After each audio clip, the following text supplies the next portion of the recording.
तर आपण बघतोय ही दृश्य आहेत परभणीमध्ये राहुल गांधी सोमनाथ सूर्यवंशी यांच्या कुटुंबियांचं सांत्वन करण्यासाठी पोहोचलेले आहेत। सोमनाथ सूर्यवंशी यांचा न्यायालयीन कोठडीत असताना मृत्यू झाला। सोमनाथ सूर्यवंशी हे आंबेडकरी चळवळीचे कार्यकर्ते आणि संविधानाच्या प्रतिकृतीची विटंबना ही परभणीमध्ये झाली होती आणि त्या विटंबनेनंतर आंबेडकरी अनुयायी जे आहेत ते आक्रमक झाले होते, त्यांनी आंदोलन केली होती। याच आंदोलनामध्ये सोमनाथ सूर्यवंशी यांचा सहभाग होता।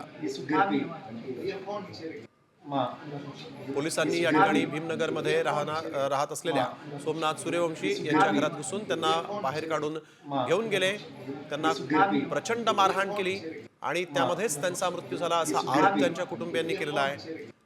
सोमनाथ सूर्यवंशी यांच्या